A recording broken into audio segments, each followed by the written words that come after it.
Reaksi psikolog forensik gali visum Vina, Dani Iki, fakta pembunuhan belum jelas, direkayasa lembaga. Bagi saya, proses penegakan hukum yang berkualitas itu harus memenuhi 4 tolok ukur, yaitu tuntas, menyeluruh, objektif, dan transparan. Objektif berarti sesuai dengan kaidah hukum, sesuai dengan peraturan yang berlaku, serta sesuai dengan prinsip-prinsip saintifik atau prinsip-prinsip keilmuan.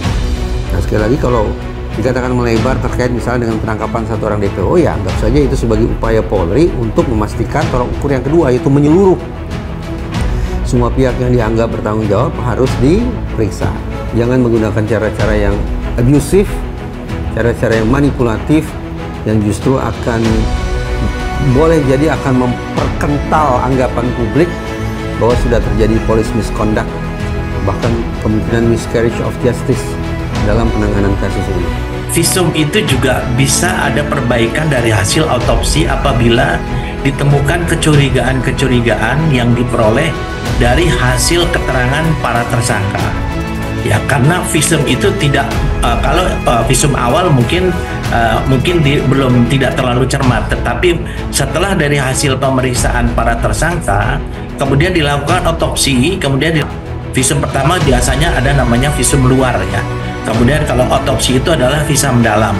Nah, saya kira mungkin kita harus mencermati juga berkas yang diajukan dalam penuntutan. Sekali lagi bahwa kalau memang betul-betul dirasakan dari pihak penasihat hukum, dari para tersangka itu merasa mereka tidak bersalah, ada jalur hukum untuk mendapatkan keadilan. Mengenai tuduhan orang bahwa ini adalah kecelakaan murni, inilah hasil otopsi. Hasil otopsi mengatakan bahwa di kemaluan korban ditemukan sperma dan berbagai luka di tubuhnya yang jelas-jelas bukan karena kecelakaan. Psikolog forensik Reza Indragiri sampai membuka data laporan visum Vina dan Iki, serta mengundang dokter forensik untuk mencari titik terang soal kasus Vina Cirebon. Hal itu dilakukan setelah sejumlah kejanggalan kasus Vina Cirebon mencuat. Namun dari semua yang dia temukan di laporan visum itu, yang ditanyakan ke ahlinya, jawabannya masih menggantung. Dia masih mempertanyakan Vina dan Eki dibunuh orang atau tidak dalam kasus yang terjadi tahun 2016 silam tersebut. Dari data visum yang dia baca, memang ada laporan luka tak wajar seperti trauma tajam dan tumpul. Laporan autopsi tersebut dinilai sudah standar pemeriksaan forensik, tapi memang muncul pertanyaan di kepala saya, berarti ini akibat pidana atau bukan? Kata Reza Indragiri dikutip dari YouTube Diskursurnet, Minggu 9 Juni 2024. Jika ada trauma tumpul, kata dia, apakah korban mendekat ke benda tumpul tersebut, atau benda tumpul itu yang mendekati korban? Namun hal itu tidak terjawab di berkas hasil visum, sebab seharusnya penyidiklah yang menyimpulkan dengan cara mencocokkan hasil visum itu dengan temuan lainnya. Hal itu pun bisa ditanyakan oleh penyidik ke dokter forensik yang memeriksa sebelum membuat kesimpulan.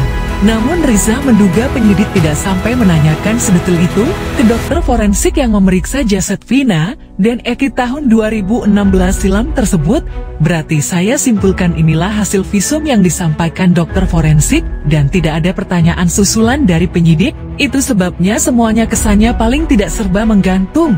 Katanya, dia mengaku bahwa setelah berdiskusi tentang hasil visum Vina dan Eki tersebut, hal itu masih belum menjawab pertanyaan di benaknya, yaitu kebenaran Vina dan Eki dibunuh atau murni kecelakaan, termasuk pula temuan sperma yang belum jelas milik siapa dan belum jelas pemerkosaan atau persetubuhan biasa. Terus terang obrolan ini tidak memuaskan, karena praktis pertanyaan saya, benarkah terjadi pembunuhan? Benarkah terjadi pemerkosaan? Tidak definitif terjawab dengan berkas-berkas yang ada di meja, ujarnya dalam video terpisah. Reza Indragiri mengatakan bahwa dirinya sempat mendengar soal dugaan rekayasa kasus Vina Cirebon. Hal itu, kata dia, melenceng dari dugaan awal menurutnya soal kasus Vina Cirebon ketika mulai ramai diperbincangkan. Hal itu dia ungkapkan dalam akun YouTube Bambang Wijojanto. Reza menjelaskan bahwa hal itu disampaikan oleh seorang penasihat ahli Kapolri. Beliau di samping saya mengatakan secara terbuka bahwa kekisruhan hari ini terkait dengan kasus Cirebon itu bukan merupakan kebisingan yang alami dari netizen dan netizen. Ini bukan perbincangan yang natural, terangnya. Lanjut Reza, kekisruhan ini diduga merupakan akibat rekayasa dari lembaga tertentu. Awalnya beliau mengatakan dari pihak tertentu, tapi begitu dikejar, apakah orang? Dia katakan bukan orang, kalau bukan orang berarti kan lembaga, katanya. Dari sana, teori Reza Indragiri melesat jauh. Dari yang awalnya dikira Reza, ada kemungkinan masalah di kompetensi penyidik dan masalah integritas. Namun betapa terperanjatnya saya ketika penasihat ahli Kapolri mengutarakan teori yang lain, bahwa kekisruhan ini sekali lagi adalah hasil rekayasa. Ungkapnya, keterangan Suroto yang mengaku pertama kali menolong korban Vina dan Eki dalam kasus Vina Cirebon tahun 2016 silam, rupanya memiliki perbedaan dengan berita acara pemeriksaan BAP perkara tersebut. Adanya perbedaan keterangan ini pun membuatnya terkejut. Nampaknya dia baru tahu bahwa selama ini keterangannya yang dia sampaikan di media belakangan ini berbeda. Merespon hal itu, Suroto bereaksi bingung sampah terperangah menatap langit-langit.